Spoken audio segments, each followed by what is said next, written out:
A No Olhar Filmes, produtora do documentário Madre, que será lançado este ano e conta a história de Maurina Borges da Silveira, freira presa, torturada, banida do Brasil, realiza uma série de debates sobre os 60 anos do golpe militar. Essa é uma contrapartida ao edital PROAC Expresso Direto de 2021, por meio do qual o filme foi realizado.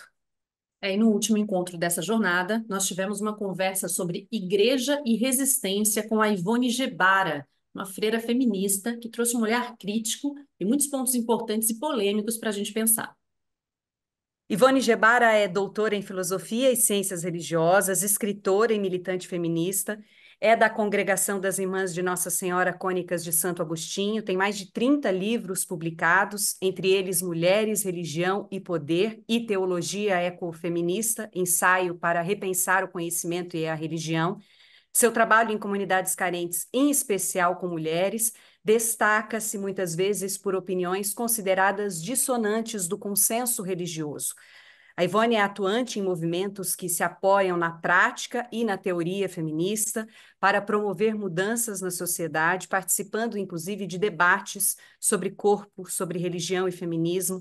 Participou da Comissão da Verdade em São Paulo e, em uma entrevista nos anos 90, defendeu a descriminalização e legalização do aborto, o que resultou aí em uma punição do Vaticano, uma punição chamada silêncio obsequioso. Ela foi proibida de dar aulas, conceder entrevistas por um tempo, e aí por isso acabou levando um período da vida aí estudando na Europa. É um currículo de peso, né? A gente tem muita honra de estar com você aqui hoje, Ivone, e você é conhecida como uma freira feminista, inclusive nas buscas pelo seu nome, né, na internet, esse termo aparece. Então, eu gostaria de primeiro agradecer demais, né, você estar nesse papo comigo e a Marcela hoje, e depois queria que você comentasse essa expressão, né? O que é uma freira feminista? Uma boa tarde para vocês. Eu estou também muito contente de viver esse momento de partilha, de papo franco com vocês, né? Então, a palavra freira e a palavra feminismo não combinam muito, né? Porque, do ponto de vista cultural, freira devia ser só irmã, né? Mas gostam de freira porque é o contrário de frade.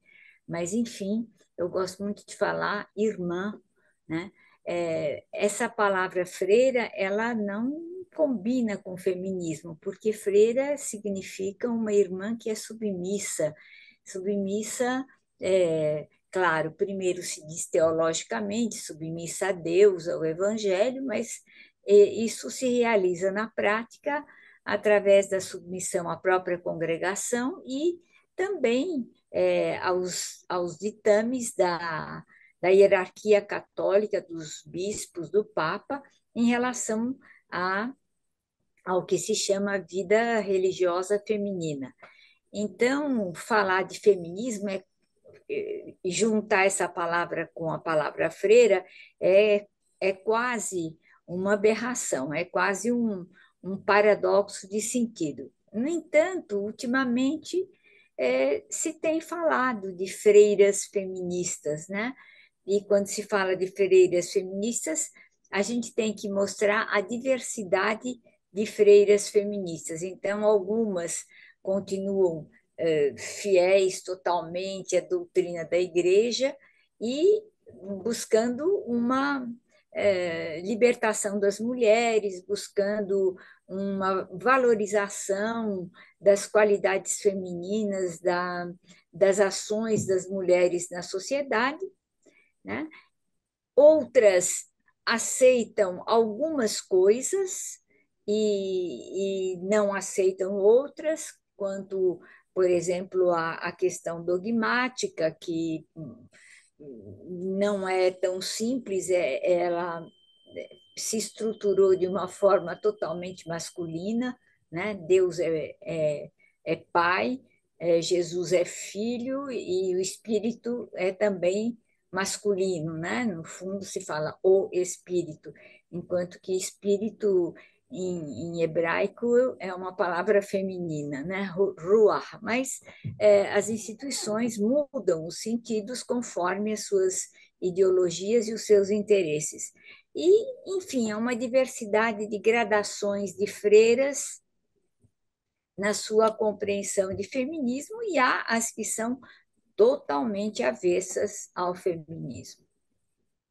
Você participou da Comissão da Verdade em São Paulo, né, Ivone? Nas pesquisas, produção do documentário Madre, que vai ser lançado agora em 2024, nós nos deparamos e conhecemos inúmeros casos de resistência feminina, de atuação de mulheres durante a ditadura militar, como resistência realmente. Nessa sua participação na Comissão da Verdade, com que você pôde se deparar também, né? Como é que você viu a forma como essa resistência de mulheres foi tratada durante a ditadura militar?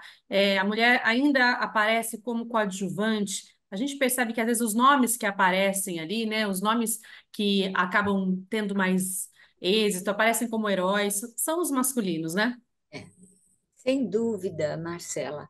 É, toda a luta de resistência contra a ditadura é uma luta, entre aspas, historicamente, na aparência, nos livros, nos movimentos, na história desses movimentos, ela aparece como masculina, né? Então, começa pela palavra, por exemplo, nunca se falou de presas políticas. Nós reivindicamos na Comissão da Verdade que se falasse de presas políticas, só se falou de presos políticos. É muito interessante que as mulheres que de fato é, expuseram seus corpos, eu gosto de dizer isso porque nas prisões os corpos, tudo bem, houve a violência contra os corpos masculinos, porque tinham raiva das ideias dos homens, queriam que os homens confessassem, mas a raiva dos corpos femininos é diversificada. Não era só uma raiva porque as mulheres tinham ideias subversivas, mas o próprio corpo feminino foi ultrajado, foi manipulado, foi violentado, né? Mulheres na prisão, isso a,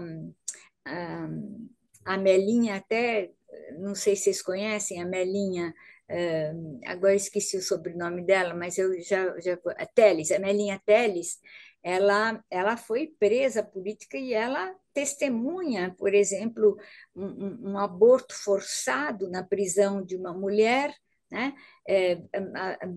A violência sexual que aconteceu, ela mesma tiraram o filho dela, que estava de um aninho preso com ela. Então, todo esse tipo de violência que nós sofremos, numericamente, nas prisões, menor do que os homens, não tem dúvida. Mas a violência não pode ser computada numericamente, ela tem que ser computada na sua expressão, né, corpórea, e também na intimidade da vida das mulheres, o que que isso aconteceu, não é? É muito importante a gente perceber que só depois da Comissão da Verdade que se começa até a escrever alguns artigos sobre mulheres presas, a ditadura militar e as mulheres.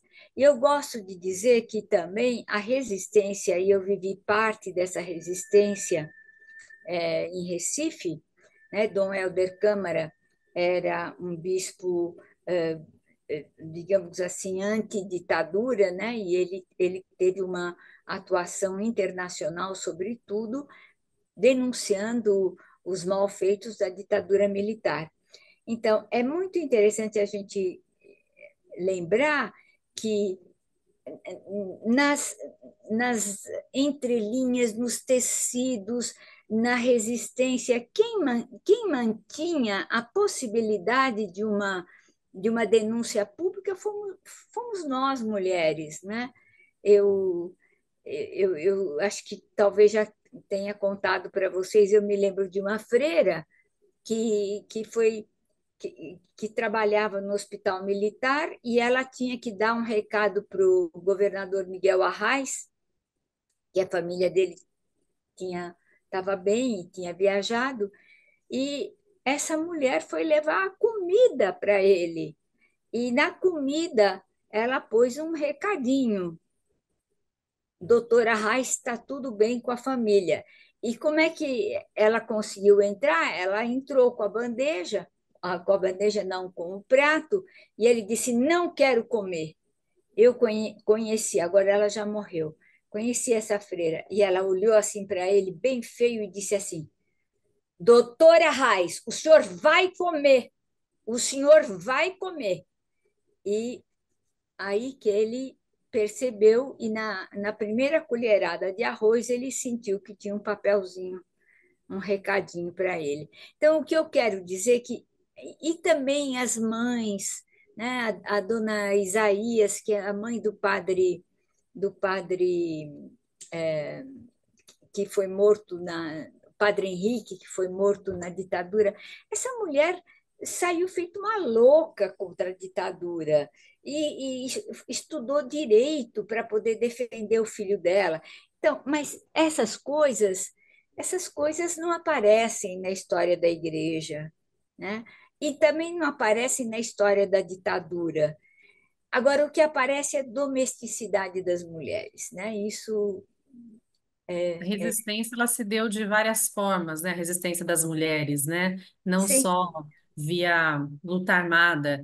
Agora, a sua resistência, eu queria entender também um pouco como foi. Muitas freiras também participaram, né? Desse movimento de resistência. é. Que você contasse um pouquinho do seu contexto ali na época. Então, eu vou dizer assim que eu entrei na faculdade de filosofia em plena ditadura militar. Então, eu sabia que era ditadura militar, mas eu não tinha a consciência política que depois eu adquiri. Eu só sabia, digamos assim, o beabá. Eu era contra a ditadura, mas eu não tinha clareza de nada, né? Eu comecei a ter clareza como estudante, né? Comecei a perceber, e depois eu entrei na congregação, aí foi mais claro, porque eu não vou dizer que todas as freiras eram contra a ditadura, não sei, porque não se falava disso, mas havia muitas, inclusive uma, a irmã Cristina Maria Sodré Dória, foi uma grande militante, e ela só não foi presa porque ela é da família Sodré Dória, só isso. Mas ela participava de todas as manifestações, levava comida para os prisioneiros, recados, e não sei. Essa mulher foi genial, ela era da minha congregação. Então, eu volto à minha história. Eu comecei a ter uma lucidez maior quando eu entrei como professora de filosofia num colégio estadual em São Paulo. E eu, então, tive o prazer de substituir uma professora. Ela pediu licença de algum tempo e vagou esse lugar. O colégio estadual já como estava ali na freguesia do Ó, eu estava procurando emprego, mesmo freira, não tinha emprego, então consegui e fui dar aulas de filosofia à noite. Então, essa moça que me cedeu o lugar era uma militante política, mas eu descobri quando eu a substituí. E ela me apresentou para uma grande amiga dela, a Carmen Lúcia, que era professora de química. E então eu aprendi os horrores da ditadura, muitas coisas, muitas iniciações, inclusive teóricas e práticas, com a Carmen. E um dia, Carmen, ela tinha um Fusca e ela sempre me dava carona até a casa das freiras. Aliás, ninguém sabia que eu era freira naqueles lugares, né? Eu era uma professora leiga. E um dia, eu descendo da minha sala de aula, porque eram todos jovens de classe média baixa em geral, eles eram trabalhadores durante o dia e estudavam à noite. Eu dava aulas de filosofia no colegial. Então, Carmen me disse: vamos para casa, Ivone. E eu saí atrás dela e tinha três rapazes atrás da gente. E então, rapazes assim mais maduros, uns de 30 a 40 anos mais ou menos. E um deles me disse: a senhora não vai, a senhora hoje não vai ter carona. Eu falei: por quê? Porque a senhora não vai. Eu não entendi nada. Eles insistiram que eu não fosse. Aí a Carmen olhou assim, ela falou: o carro é meu, eu ponho no meu carro quem eu quero. Aí eu sentei na frente, lugar onde eu sentava, eu só percebi que era a polícia militar quando eu já estava dentro do carro e disse que eu não ia sair, que eu ia ficar com a Carmen. E aí fomos para a casa dela, ela morava também com essa amiga. Ah, Aí, aí foi uma revista total da casa, puseram a casa praticamente abaixo, pegaram livros, etc, etc, e prenderam as duas e a mim me soltaram às 2 horas da manhã, me ameaçando. Então, se se vocês quiserem, eu tive só a experiência do medo e depois a experiência de saber que a Silvia, que era a, também minha amiga que me cedeu o lugar, a Silvia foi presa uma semana só e libertaram. A Carmen foi presa alguns meses, parece que 5 ou 6 meses, por aí, e ela foi torturadíssima. E depois ela voltou para a escola, mas já não era mais a Carmen. Então eu tive a experiência da degradação humana que a ditadura pôde fazer, e ela era uma pessoa diferente, apavorada. A gente saía junto, ela ia numa calçada e eu tinha que ir na outra, porque ela dizia o tempo todo: estão nos vigiando, Carmen, não tem nada. Tem, tem, tem. Então, digamos assim que eu conheci um pouco os efeitos nefastos da ditadura por aprendizado pessoal, né? E depois, quando eu fui para Recife, então era uma coisa terrível. Nas nossas aulas, eles mandavam sempre espiões, né? Então, eu sabia que eu estava sendo ouvida por outros ouvidos, né? E porque o Instituto de Teologia era um instituto fundado por Dom Helder Câmara, então as ideias subversivas pululavam lá, né? E, enfim, foi assim que a vida foi me conduzindo a conhecer a ditadura e a lutar contra a ditadura, né? E E isso, nesse claro, que aparecia também nas minhas aulas e aparecia discretamente na minha teologia, porque eu desconfiava muito da teologia e dos apoios que a teologia dava a a um grande número de violências contra os corpos.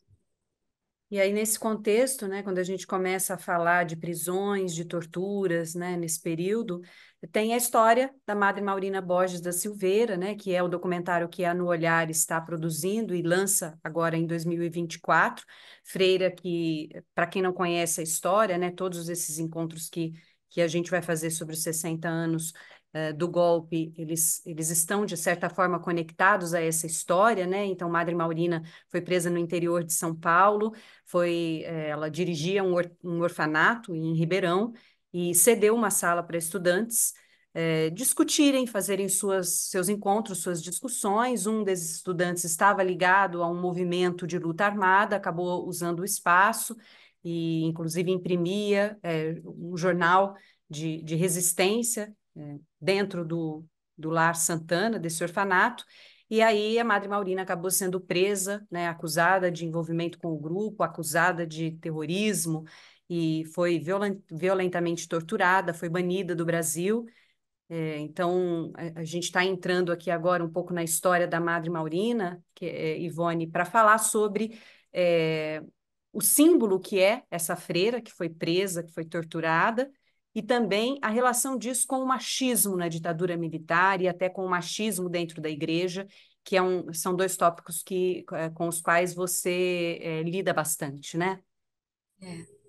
Eu queria falar primeiro do machismo da igreja, sabe por quê? Porque o machismo da ditadura militar é bem conhecido. Todo mundo sabe da violência dos generais, dos capitães, dos soldados, né, para defender a pátria. Mas a gente se pergunta assim, por exemplo, e a Igreja Católica, que papel teve, né? A ideia mais corrente é que a Igreja Católica foi contra a ditadura. Eu tenho uma vontade de colocar alguns bemóis nessa fala, sabe? Porque não existe a Igreja Católica, existem muitas igrejas católicas, e cada igreja católica com as suas lideranças e os seus fiéis. Então, havia lideranças e fiéis pró-ditadura, pró-ditadura. E havia lideranças e fiéis, que era a grande maioria amorfa, quer dizer, tanto faz como fez. O importante é eu ir à minha missa, eu comungar, celebrar a Páscoa, o Natal, estar lá, consumir liturgia, né? A maioria amorfa. E uma outra minoria, digamos assim, declaradamente contra a ditadura militar. E nessa outra minoria, acho que havia muitas mulheres, nessa minoria, mulheres, né? E nada do trabalho dessas mulheres foi de fato reconhecido pela hierarquia. A Madre Maurina não foi reconhecida, nem durante a vida dela, e nem durante o martírio dela na prisão, e nem depois que ela foi mandada embora do Brasil, e até agora. Eu acho bonito que vocês estejam lutando para recuperar a memória dessa mulher, mas as mulheres, no fundo, na igreja, não tem história.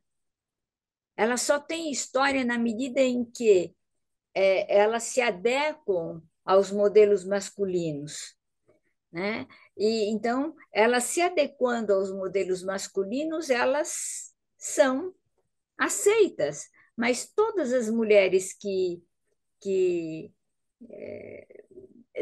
digamos assim, tentaram pensar de outro jeito, foram quase expulsas. Eu estou pensando em Teresa de Ávila, século XVI. Ela morre dizendo, um pouco antes da morte dela, ela diz assim: eu vou morrer dentro da igreja, porque com a Inquisição em cima dela, em cima das ideias dela, ela estava à beira de ser expulsa, né? E se a gente pensar nas outras mulheres anteriores, que foram depois declaradas grandes místicas, e por que elas, digamos, não eram consideradas? Porque o pensamento e a ação delas era dissonante em relação a, aos sons litúrgicos, teológicos, às posturas imperiais da Igreja Católica. E eu acho que isso existe até os dias de hoje. Um pouco diluído, porque apareceu a teologia da libertação, depois um pouco diluído, porque tem grandes personalidades masculinas que se acham, sei lá, profetas da libertação, mas vai perguntar qual é a postura deles em relação às mulheres, né? Aos corpos femininos, como é que eles reagem frente à violência crescente contra as mulheres, não só a violência de estupro, mas a violência no sentido de assédio, no sentido de proibição das mulheres de atuarem na igreja e a invenção de um monte de teorias, né, para justificar a importância das mulheres na igreja, mas a gente sabe muito bem que essas teorias são um pouco água com açúcar, que infelizmente convencem algumas, e a dominação patriarcal continua praticamente a mesma, né? Praticamente a mesma. Aí vão dizer assim: oh, o Papa convidou algumas teólogas para participar da comissão do sínodo. Essas teólogas ou rezam pela mesma cartilha da hierarquia ou são mandadas embora. Não tem o quê, né?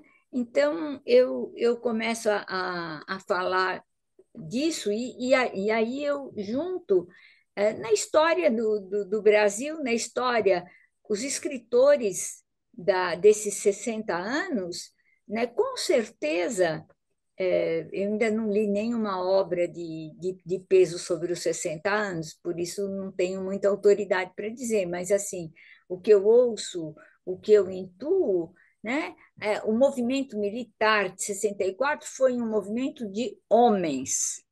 E eu digo, também nos bastidores havia mulheres apoiando os militares, né? E querendo o poder dos militares. Aí você conta toda a história, né? Toda a história positiva da ditadura, mas se você vai olhar, são histórias masculinas.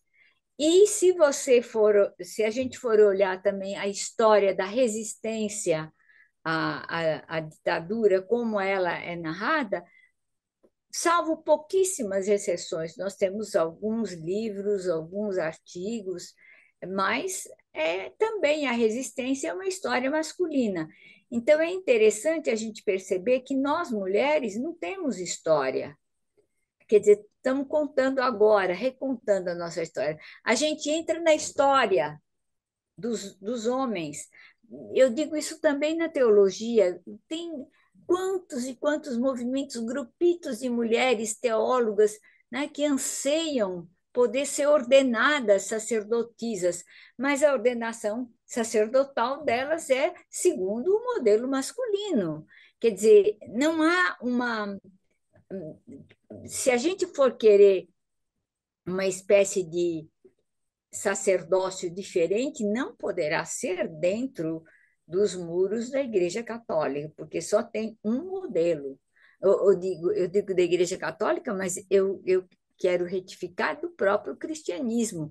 O cristianismo é uma religião masculina, profundamente masculina. Deus é Pai, e Deus é Filho, e Deus é Espírito Santo, e os espaços para as mulheres são absolutamente mínimos do ponto de vista epistemológico, do ponto de vista político, do ponto de vista da fé, nós somos subalternas, né? Subalternas.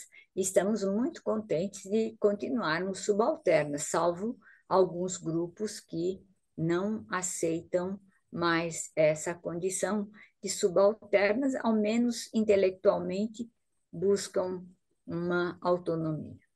O que você traz, então, é que dentro da igreja a mulher é bem aceita se é, acolhe essa posição de fragilidade e de obediência, né? E, sobretudo, de ser mãe, sabe? Tem que ser mãe. Então, o modelo de mãe é usado, é usado ideologicamente, porque essa mãe que eles imaginam não existe. Não tem mulher que aguente ser uma mãe tão boa, tão pura. Isso é irreal. É irreal. E, no entanto, se joga com esse irrealismo e se condenam as mulheres prostitutas, se condenam as mulheres que fizeram aborto, se condena as mulheres que se negam aos seus maridos, se condena as mulheres que acusam os homens de estupro. Quer dizer, não é todo mundo que condena, mas no fundo, sempre uma desculpa, né? Isso acontece, o perdão tem que vigorar, mas que perdão é esse, né? Que perdão é esse, né?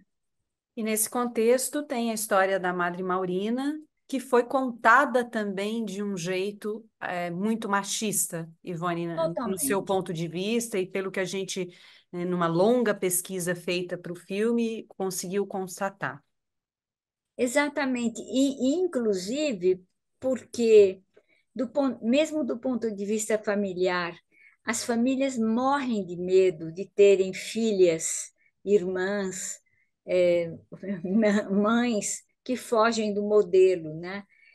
Porque o modelo é o modelo da obediência estabelecida. Você tem que obedecer ao modelo de mulher. Se você não for uma mãe maravilhosa, se você não for uma filha é, obediente, que cuida, e não tem muita reciprocidade nesse processo.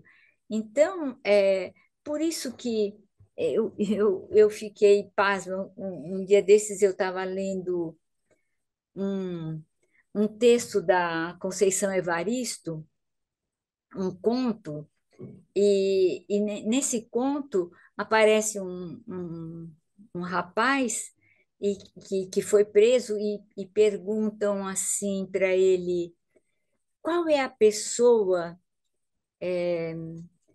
que mais te oprimiu? Perguntam para ele. A resposta, tragicamente, né, é: minha mãe, minha mãe. Minha mãe me batia muito, minha mãe fazia isso para mim, minha mãe, minha mãe, minha mãe. Então, por isso que eu vejo a exorbitância do, do exemplo e do modelo da Virgem Maria, tão maravilhosa, tão maternal, né? Esse modelo não cola com a realidade, né? Dos nossos corpos, das nossas relações, do contato com os nossos filhos. Então, você não pode conceber uma mãe que odeia, mas tem mães que odeiam. E eu sei que é triste, mas é um fato. É um fato. Nenhuma mãe, é, dentro do mundo patriarcal, a gente, a gente tem o direito de dizer que mães odeiam. Pais também não odeiam, mas falam: pais, eles são mais livres, eles são menos comprometidos, mas não há uma condenação explícita do pai. Há sim uma condenação explícita das mães. E aí, e todo o universo, você vê mesmo em relação à sexualidade, sei lá, eu acho que os padres, uma boa parte se diz celibatário, mas não são, não são. Mas se acaso alguma freira foi tomada em situação de desobediência ao celibato, escândalo, mandam embora. Que daí que mandam embora os padres? Eles continuam, mas as freiras eles mandam embora. E como mandam, né? Então, é dois pesos e duas medidas. Por isso que o movimento feminista tem que pegar as minúcias, a astúcia da teologia, a astúcia das religiões, né? Porque as religiões se transformaram em grandes impérios, né? Então, como é que a gente sai dessa? Um desafio, uma pergunta. Te incomodou bastante você chegou a comentar com a gente, né, durante as gravações do filme Madre, a história que chegou a você inicialmente da Madre Maurina, né, de uma inocente, de uma mulher que foi enganada, que foi ludibriada, e que não consideraram os atos dela como atos conscientes de resistência, né? Exatamente. E, aliás, é sempre assim, é sempre assim. Há sempre um mas, porém, todavia, quando se trata de um compromisso, digamos assim, de vida de alguma mulher, de algumas mulheres, né? É sempre tem que passar pelo crivo patriarcal, pelo crivo da igreja, da igreja, eu diria assim, da masculinidade da igreja, da apropriação que a igreja tem de uma figura divina masculina, que não é o divino, o mistério não é masculino nem feminino, é muito acima de tudo. Quem sabe de nós? Quem sabe nesse mundo? Então, eu acho que é uma falta de respeito dessa classificação de vontade de Deus, isso é vontade de Deus, isso Deus que mandou. Cara, não é por aí. Eu acho que as mulheres estão fazendo um trabalho muito bonito de acolher a finitude da vida, acolher o limite e dizer sem medo, não sei. Você tem que saber, mas não sei, não sei. Ninguém tem a posse dos fios da vida, todos os fios da vida, né? Não temos a posse. E então acho que há uma arrogância, né? Que sujeitou as mulheres, né?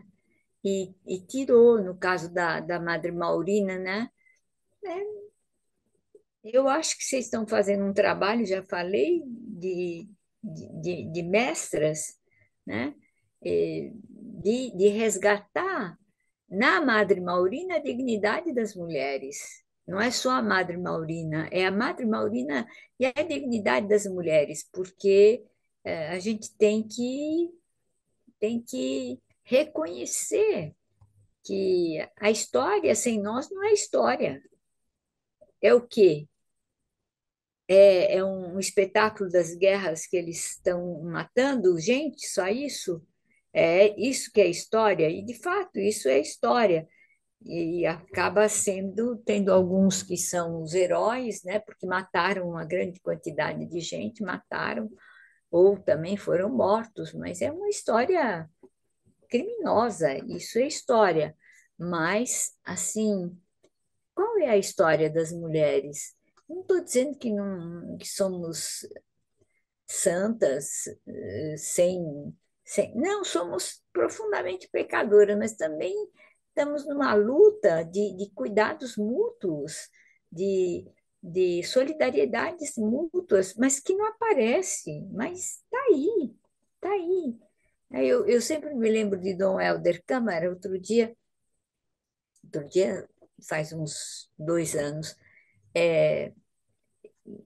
falaram: olha, é um grande homem, maravilhoso. Eu digo: é verdade, um grande homem, mas só é um grande homem por causa das muitas mulheres que trabalharam. Quem mantinha as escolas das periferias, das favelas, quem mantinha o movimento de saúde alternativa, quem mantinha a secretaria da arquidiocese, as secretarias, quem mantinha isso? Quem fazia distribuição de comida? Não estou dizendo que os homens não faziam, mas para dizer que a história da arquidiocese é a história do grande. Aliás, o mundo patriarcal adora ter grandes homens, só isso, né?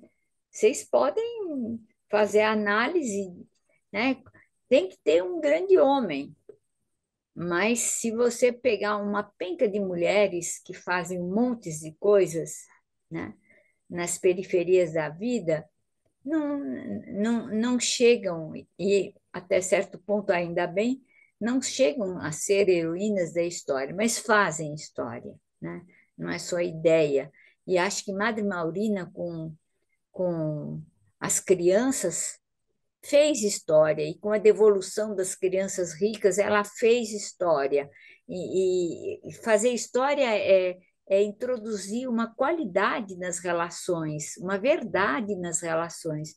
Não há que fugir disso. E nesse ponto, a Maurina foi excepcional. Você foi duramente silenciada mesmo pela igreja também, né? Ao assumir uma postura contrária em muitas questões, em muitos temas. Pode contar um pouquinho dessa história para gente? Eu acho que, para mim, foi uma coisa assim tão espantosa. Eu vivia numa periferia do Recife, né? E eu, eu escutava as mulheres, o que se passava, porque as leis da igreja são leis para mulheres angélicas, sabe? Mulheres que não transam, não têm aventuras de um dia e no outro dia já não tem mais.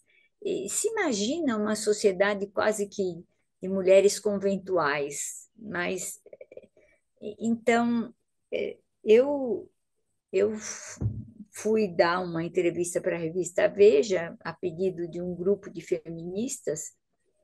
E o tema era, porque eu era professora do Instituto de Teologia, né, falar da formação dos jovens padres, né, dos candidatos a padre, né? E aí eu falei um pouco do que eu vivia, né? Fui durante 17 anos professora do seminário do Instituto de Teologia, e aí, em off, o jornalista me perguntou: lá onde a senhora vive, mulheres fazem aborto? Eu olhei assim para ele, ele falou assim: não, é uma pergunta em off, não é da sua entrevista. Eu falei: fazem, fazem. A senhora pode me contar uma história de alguma mulher? E eu digo: ainda bem que eu contei só um pedaço da história, não contei toda a história. E aí eu contei tristemente o sofrimento de uma mulher que já tinha 4 filhos e tinha tido uma brevíssima aventura com um cara que ela conheceu uma noite num posto de gasolina e engravidou, né? Então, ela dizia para mim: ou eu interrompo a gravidez, faço o aborto, quer dizer, não se fala disso no meio popular, se fala assim, é, deixar cair o sangue, deixar voltar a menstruação, né? Ninguém usa assim essas palavras, aborto, sabe? Para, né? Para mostrar violência, não é? E elas dizem veio, não veio, veio, não veio. É a linguagem, né? E então acontece, vou resumir a história, que uma noite ela mandou o filho dela de 8 anos me chamar à noite, morava perto dela, e ele chegou: tia, tia, era umas 10 da noite, tia, mãe está doente, ela está chamando a senhora. Eu fui lá e ela tinha tido um aborto, né? Um sofrimento atroz, sabe? Um sofrimento atroz, uma hemorragia atroz e com um medo atroz de ir para o hospital e não fazerem a curetagem que ela precisava. Ela estava apavorada e ela dizia assim: olhe, a senhora fica com as minhas crianças, né? Eu levei tudo para minha casa, mas eu vou falar assim, que uma vaca correu atrás de mim, eu caí e eu perdi a criança. Se eles perguntarem para a senhora sustenta, sustenta. Eu não contei isso para o jornalista, não. Eu estou contando agora para vocês, mas eu não contei, não. Mas então, só para dizer que o pouco que saiu dessa história na revista foi o suficiente para o mundo masculino me condenar, né? Para o bispo me condenar e dizer, ó, ou você faz uma retratação, ou a gente vai mandar um processo contra você. Já faz 30 anos essa história, vocês nem tinham nascido até. Mas eu não podia me retratar, não podia me retratar, então não me retratei. E aí ele mandou o processo e o Vaticano, que era o bispo era o Papa era o João Paulo II, e o Ratzinger, que depois se tornou Papa, era o, o responsável pela Comissão da Doutrina da Fé. Aí foi um litígio, e para acertar as coisas, então disseram: não, essa mulher é muito boazinha. Eu fiquei com ódio dessa palavra, que só eu mesmo, porque sabe, muito boazinha, então manda ela estudar de novo, foi o castigo. Ela é muito boazinha, ela é muito boazinha, mas ela é ingênua, então manda ela estudar de novo. Então foi isso que eu passei um tempo na Europa estudando de novo, fiz um outro doutorado, e aí é, eu não sei se eu fui perdoada, nem quero ser, viu? E sabe por que que eu digo isso? Porque ainda tem muita gente que nem me convida, Você nem teve que gosta. ficar fora do Brasil ou silenciar, Fiquei não fora, podia, não fiquei podia fora. atuar? Não, no Brasil, e em canto nenhum, eu não podia fazer nenhuma conferência pública. Mas, por incrível que pareça, foram 2 anos nos quais eu mais falei no mundo, viu? Porque todo mundo me convidava para falar sem fazer divulgação. Aí eu ia, fui em muitos lugares. Nossa, na França, na Inglaterra, no Luxemburgo, em muitos lugares, na Holanda, fui, mas claro que sem publicidade, né? Mas é interessante como as coisas acontecem, né? E como, entre aspas, aquilo que é declarado pecado, e eu sou cúmplice de pecado, né? Então isso chama atenção a curiosidade das pessoas. Mas agora já isso já acabou, já tá, já virei a página. Mas eu nunca tive mágoa, viu, da igreja, de quem me condenou, porque eu sempre achei que o pensamento deles era tão limitado, eles não conseguiam alcançar o que era a dor do momento, a dor que as mulheres sofriam no momento, a dor de um estupro, a dor de não ter comida. Essa senhora, ela trabalhava de faxineira, ela prendia os 4 filhos, era uma prisão assim, uma porta, uma grade. Não tinha escola naquela época para essas crianças, que eles não podiam imaginar o que era ter mais uma boca. Eles não conseguem imaginar. Eles imaginam que é pecado, né? É o pecado, é a morte, é assassina. Todos esses nomes eu ouvi, sabe? E eu era cúmplice disso tudo. Mas tudo bem, né? Tudo bem. E fazendo um paralelo entre o ontem e o hoje, né, Ivone, a gente também gostaria de saber de você, né, qual que é a sua visão do que a gente vive hoje, 60 anos depois do golpe, né, do uso da fé, da religião, do nome de Deus, muitas vezes para justificar violências, para justificar a tortura, para justificar a opressão. Então, Ana, eu acho que é isso mesmo que você está dizendo. Eu acho que 60 anos depois, nós não estamos em ditadura, mas estamos num processo de mercantilização da religião que é atroz, né? A religião é uma empresa que, que compra benefícios, ou melhor, compra não, vende, né, benefícios celestes, bem de milagres, né? Eu não estou falando só da Igreja Católica, eu estou falando das muitas igrejas, sobretudo no Brasil, na América do Sul, nos Estados Unidos. O- os bancos estão cheios de dinheiro de igreja, sabe? Então, ah, você sai de um negócio alienante, né, que era antes, e depois você entra um pouquinho num cheiro libertário, né, porque acho que depois da ditadura militar a gente viveu em muitas igrejas cristãs um processo libertário ligado à teologia da libertação. Se acreditava que afinal, né, o, o o cristianismo social ia vencer e, afinal, a gente poderia ter relações de justiça, de equidade. E eu tenho a sensação de que foi uma espécie de parênteses, né?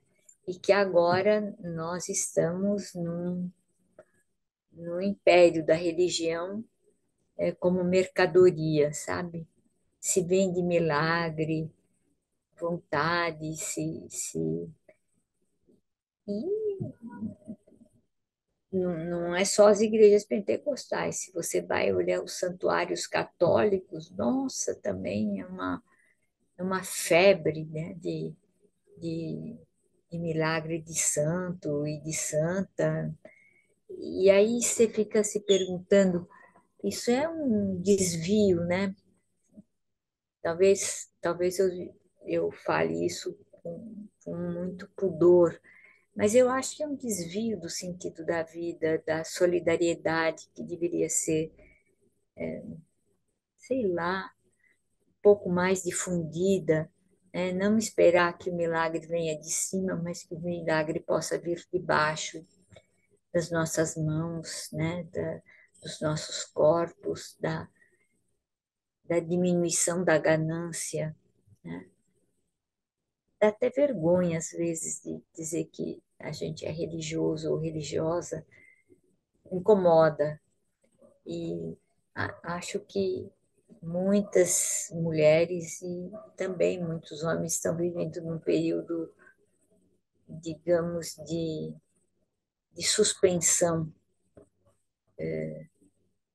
da religião, né?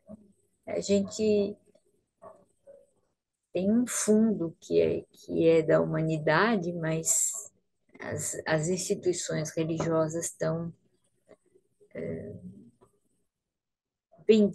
foram vendidas a um capitalismo violento e querendo ser prósperos e ganhar dinheiro e como se a felicidade estivesse no dinheiro, nos bens materiais, né? Te faz Eu, continuar freira diante de tantas críticas? É uma pergunta que vem assim. o que foi, O que te desculpe, faz Marcelo. continuar freira diante de tantas críticas? Então, Marcela, eu acho que as minhas críticas não são, primeiro, porque eu sou freira. Elas são porque eu sou um ser humano que pensa e que observa a vida, né? Não é por causa de ser freira, mas a freira ainda tem um sentido para mim quando eu digo assim, eu, eu, eu tenho o projeto ainda, com quase 80 anos, né, de lutar por uma irmandade, né? Uma irmandade entre as pessoas. E eu acho cada vez mais difícil, né? Na minha juventude, eu achava que ser irmã era muito fácil. Bastava isso, aquilo outro, bastava ensinar o catecismo, o evangelho, bastava alfabetizar. E agora eu acho que o ser humano vai ter que se trabalhar muito, né, para a gente voltar a, a tirar assim, essa pele grossa, né, que o mundo capitalista, eu falo mundo capitalista, mas o mundo socialista também, o mundo das relações humanas, né, pôs na gente, né, essa capa que me protege do outro, que me faz egoísta, egocêntrica e faz valer mais ideias do que corpos sofridos. Eu estou falando, parece uma pregação, mas a primeira pregação é para mim mesma, né? É essa espécie de mal-estar comigo mesma, porque eu achava que era uma beleza, né? Eu imaginava, antes de ser freira, eu queria ser médica, né? Então eu imaginava assim, eu vou ter um consultório, assim, segundas, quartas e sextas eu vou cuidar dos pobres. Eu não recebo dinheiro, vou cuidar dos pobres, né? Eu ficava me imaginando médica em, em muitas favelas, muitos lugares, né? Eu era novinha, tinha 16, 17 anos. Eu queria isso, né? Depois, terças, quintas e sábados, eu recebia dinheiro para viver, porque eu trabalharia para os ricos, né? Então, só para dizer que se eu começar a pôr na balança, eu digo assim, bom, valeu ter esse sonho, mas a, a, a, a vida da sociedade hoje é tão complexa, né, que a gente, a gente precisa se dar as mãos para poder viver valores, para poder dar passos, para poder pensar a vida de outra maneira, né? E, sobretudo, nós mulheres, né? Eu tenho muita preocupação, assim, com um feminismo muito ostensivo, que é ligeiro, né? E que não toca a mudança também do coração, né? Enfim, eu não sei se eu estou sendo muito pessimista, mas eu não quero ser pessimista. Eu quero continuar tendo esperanças e continuar apostando, né? Estou apostando, não deixo a peteca cair na minha aposta por um mundo mais justo, né? Como continuar sendo resistência, Ivone, em defesa da nossa democracia, em defesa da diversidade?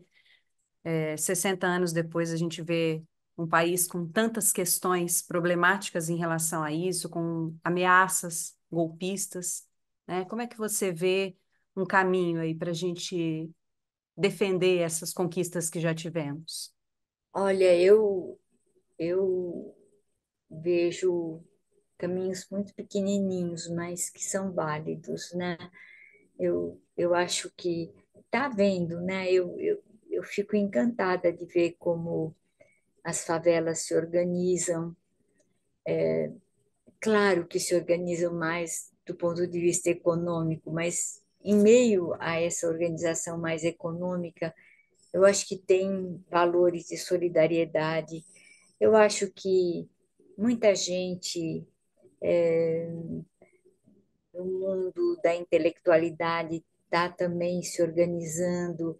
É, existem núcleos de escolhas mais de vida mais ecológicas, mais respeituosas. É tudo muito pequeno o que eu estou vendo, muito pequeno, mas isso me diz a esperança está aí, né? A esperança está viva, né? E às vezes coisas que a gente nem presta atenção. Eu outro dia estava andando na Avenida Paulista, encontrei um rapaz com 5 cachorros, né? E ele estava uma placa: me ajudem a nutrir meus cachorros. Não, é um negócio assim tão pouco, né? Para os cachorros, né?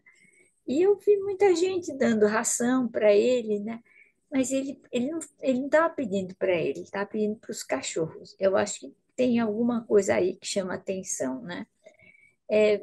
Também chama a minha atenção a quantidade de pequenas iniciativas de agricultores que não usam mais pesticidas, querem alguma coisa diferente, uma agricultura familiar diferente. Eu também acho que tem. Tudo isso que eu estou dizendo não é institucionalidade, não é partido político, não é igreja, é gente que está fora dessas instituições, mas que se deixa tomar pela solidariedade humana, pela ternura humana. Isso, isso é bonito, isso é muito bonito.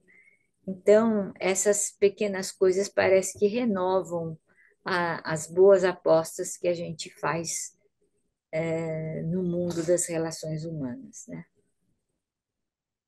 Muito obrigada, Vivone, por esse papo tão profundo com a gente. Eu que Estamos agradeço a vocês.